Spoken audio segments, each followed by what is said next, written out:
लेकिन इलियासी साहब, ये बात सच है कि कोई अगर मान लीजिए कानून बनाया गया है तो उसको देख लिया जाता, भाई कानून बनने के बाद में अगर उसका बेजा इस्तेमाल हो रहा है, कहीं कोई ऐसी चीज हो रही है जो मुसलमानों के खिलाफ है, तब तो विरोध समझ में आता है। अभी कुछ किया ही नहीं है और उस पर इतना हो हल्ला और माहौल, नियत पर सवाल उठा देना, कोई तार्किक रूप से यह बात सामने ना आना कि भाई इससे धर्म का या मुसलमानों का कौन सा अहित होने जा रहा है और विरोध शुरू कर देना, यह तो एक तरीके से गुमराह करने वाली बात है, जो कासमी साहब ने कहा और जो बीजेपी का स्टैंड इस पर आता है।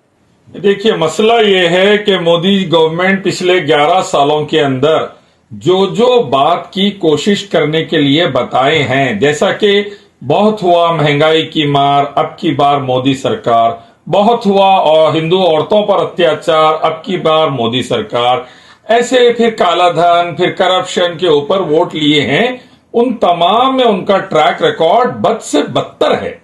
चिन्मय आनंद आसाराम जैसे बलात्कारियों को सपोर्ट करना, 20-20 लाख करोड़ अदानी अंबानी को माफ कर देना, नीरव मोदी वगैरह को लाखों करोड़ देके घर से भगा देना और महंगाई को बढ़ाकर मिडिल क्लास हिंदुस्तानी को बर्बाद कर देना, बेरोजगारी बढ़ा देना, ये ट्रैक रिकॉर्ड है मोदी गवर्नमेंट का। चाइना को लाल आंखें दिखाते बोले थे, लद्दाख दे दिए, अरुणाचल प्रदेश दे दिए। आदिवासियों का साथ देते बोले थे, छत्तीसगढ़ में कल की रिपोर्ट है 10,000 हेक्टर अदानी को दे डाले, आदिवासियों को मार के वहां से हटा के। तो मुसलमानों के साथ भी इससे बदतर करने वाले हैं ये लोग। पर एक इस्लामिक रिसर्चर की हैसियत से बैठे हैं, ये मुद्दे आप वो उठा रहे हैं जैसे कि मैं कांग्रेस प्रवक्ता से किसी विपक्षी पार्टी के। अरे भैया, मेरे को हक बात बोलने दीजिए, सत्य बोलने दीजिए। सत्य से डरते क्यों आप लोग? मोदी गवर्नमेंट की नीति और नीयत बद से बदतर है, अंग्रेजों से बदतर है, अंग्रेजों के गुलामों की नीति नीयत।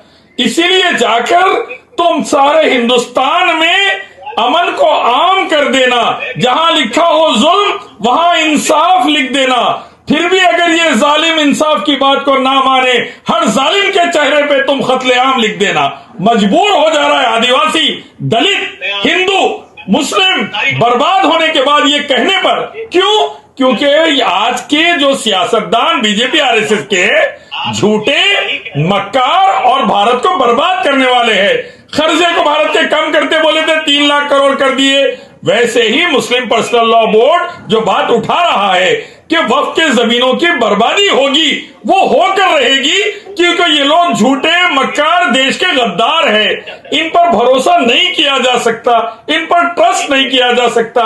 इनकी नीति खराब, नीयत खराब, आदिवासियों के साथ खराब, मस्जिदों के साथ खराब, वक्फ बोर्ड के साथ खराब। आने वाले दिनों में चर्चेस, ऑर्गेनाइजर आरएसएस का लिख दिया, अब चर्च की जमीन पर हमला करेंगे।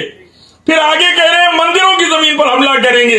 तो ये पता चला कि भरोसा इन पर नहीं किया जा सकता। मोदी योगी चोर डाकू है, अमित शाह चोर डाकू और बर्बादी लाने वाला इंसान है। ये बीजेपी आरएसएस भारत का भला नहीं कर सकते, भारतवासियों का भला नहीं कर सकते। इनका ट्रैक रिकॉर्ड बर्बादी का है।